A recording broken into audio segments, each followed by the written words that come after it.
Kamusta, Scorpio? Welcome to Like a Tarot. Gamit itong rune, alamin natin kung ano ang kapalaran mo. At isa rin itong rune na ito para sa pamamaraan ng panghuhula.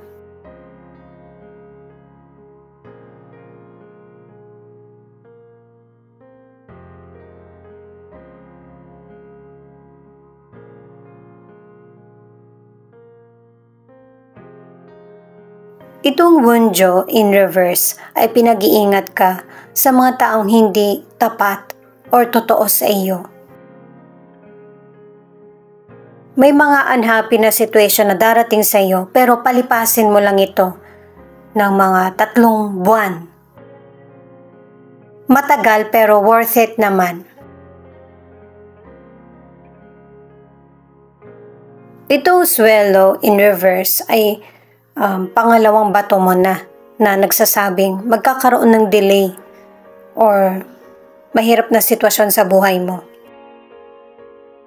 Kaya ito nangyayari sa iyo kasi may mga Scorpio na na-focus ka na sa sarili mo lang, sa trabaho mo lang, pero hindi mo na yung bang nabigyan ng atensyon yung iba pang importante sa buhay mo, katulad ng family mo, ng person mo o kaya mga friends.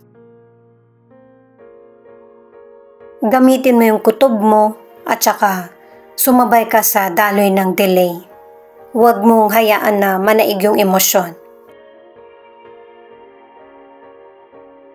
Para sa mga bagong viewers, ang reading na ito ay timeless reading. General reading at guide po lamang kaya hindi po magre-resonate sa lahat. Kunin mo lang yung akma sa sitwasyon mo at kung kailan mo ito napanood, yon ang start ng 1 week reading para sa iyo. Ikaw na bahala magpalit kung sa person mo ito o ikaw. Unahin muna natin ang energy mo para sa situation. Ace of Wands, Knight of Pentacles, the Sun in reverse. Ito guys, nakadalawang word para sa the Sun na parehong nakabaliktad. Magkakaroon ng tagumpay yung buhay mo, pero made-delay. Pero hindi sinasabi sa cards na hindi na magkakatotoo yung mga plano mo or mga sinisimulan. Made-delay lang. At saka ibinibigay na sa iyo yung hustisya na para sa iyo sa mga ipinaglalaban mo at saka yung tingin mo makakabote para sa iyo. Ang ilan sa inyo sa career o negosyo, kung ano yung sistema sa trabaho mo, ito yung ipagpatuloy mo. Sa negosyo naman, ang ilan sa inyo gusto mo mag-start ng business. Ang ilan sa inyo sinisimulan mo na magkakaroon ka ng extra income pero hindi ito yung malakihan na income. Sa negosyo, kailangan i-research mo yung patungkol sa negosyo mo kung ano pa yung mas makakabuti para hindi ka ma-stress at saka iplano mo lahat. Ang ilan sa trabaho, yung imahe mo ay napaka-importante kaya pag-igihan mo.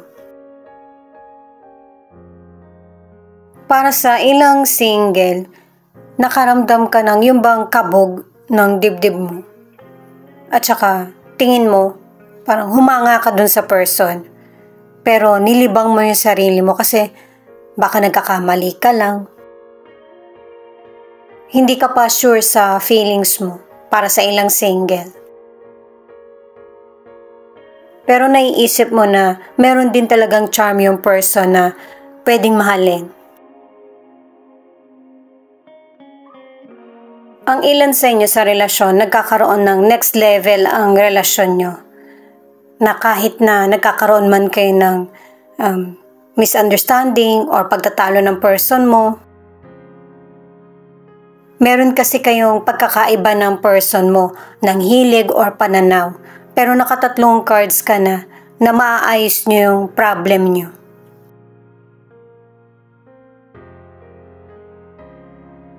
The Devil, Page of Wands, Eight of Cups. Ito yung mga cards para sa hadlang. Ang ilan sa inyo ay yung mga mali mong nakagawian ay babaguhin mo na. Kasi may mga Scorpio na kumbaga natamasa mo na yung rangya ng buhay. Or kung meron ka mga maling gawain, nahihimas-masang ka na dapat tama na yung gagawin mo.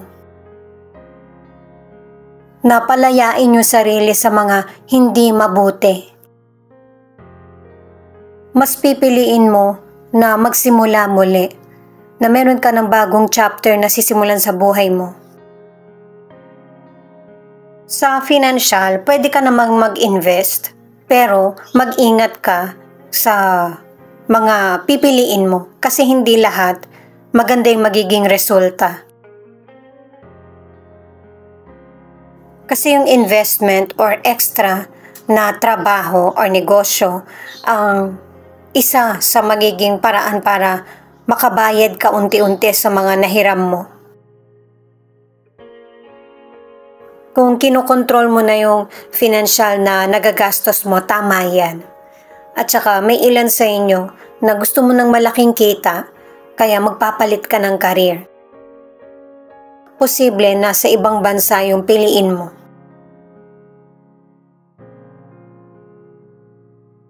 Ang ilang single, base sa mga cards na ito, ay ini-enjoy mo yung pagiging single mo. Meron kang kaibigan na inaaya ka, na kahit natulog ka na o nagpapahinga ka, iistorbohin ka talaga na para magkasama kayo.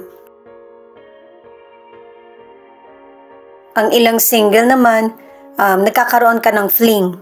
Kumbaga, may nangyayari sa inyo pero hanggang doon lang, walang relasyon.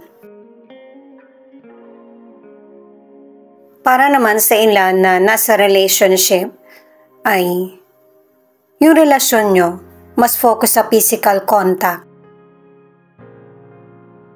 May ilang relasyon na ipagpapatuloy nyo ng person mo, yung relationship na maging committed at saka determinado. Pero, may mga ilan na nasa relationship na mas pinili nyo na lang ng person mo na magkahiwalay. Hindi mo kasi siya nakikitaan ng pagbabago.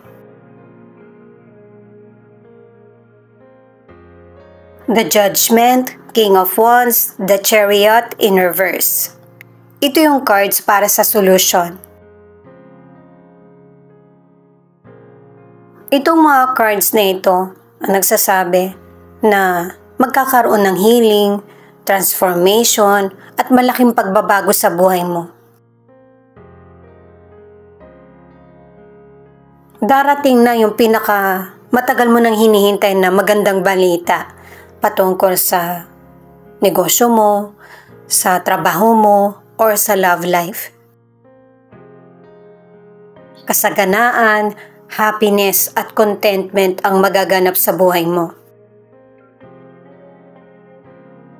Pero syempre, sa lahat ng nangyayari sa buhay mo, kailangan maging alerto ka at saka bigyang pagpapahalaga pa rin ang sarili. Ang ilan sa inyo sa kalusugan, magkakaroon ka ng sakit na pwede mo namang maagapan or maresolbahan. Winawarningan ka na rin ng mga cards na kailangan mong magpahinga.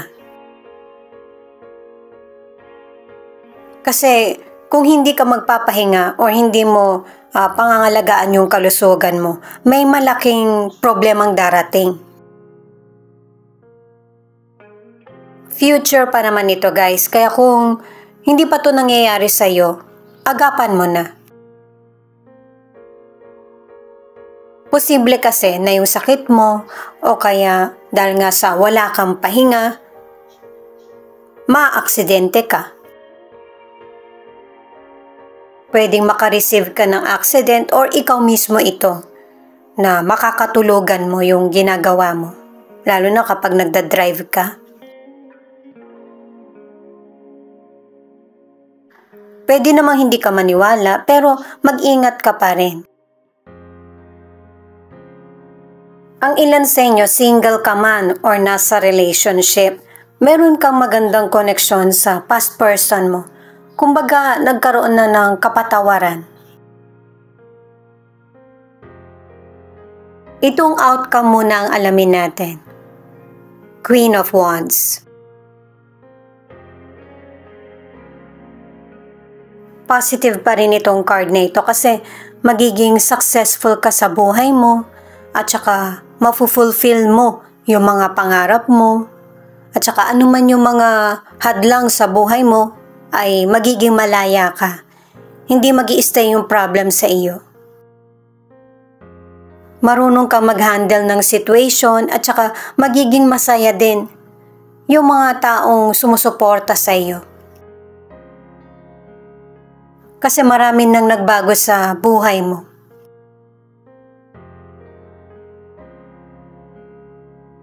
Ituloy ko na para sa ilang single. Kasi yung past person mo, siya yung magiging hadlang para yung potential person ay iwasan ka. Kaya bago pa mangyari itong misunderstanding, ay kailangan maipaliwanag mo ng mas maayos yung sarili mo. Alamin mo kung ano yung dapat mong iprioridad at saka hindi dapat maging close, na sobrang close sa dating nakarelasyon. Kasi kahit sa mga nasa relationship, ito yung magiging dahilan para magtalo kayo ng person mo. Magkakaroon ng selosan kahit na wala ka naman na feelings dun sa dati mong nakarelasyon. Ito naman yung cards na feelings ng person mo or pwede rin ipakita kung ano yung feelings mo. Kahit dito sa mga cards na ito, meron talagang biglaang pagbabago mangyayari sa buhay nyo. Kasi ito yung nararapat na mangyari. At dahil sa changes, pwedeng ikaw naka-adjust ka, pero yung person mo, hindi pa siya nakakapag-adjust sa kung ano yung nangyayaring pagbabago sa relasyon or sa koneksyon. Di ba may mga person nga na nagkahiwalay? Hindi naman kasi agad-agad yung acceptance.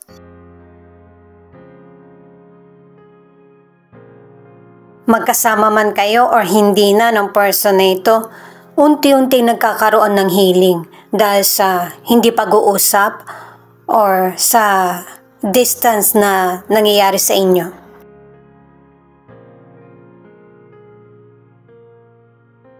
At base sa mga tarot cards at kahit dito pinapakita na merong person na nagkahiwalay or may mga person na kung ano yung maling nakagawian ay itinitigil na.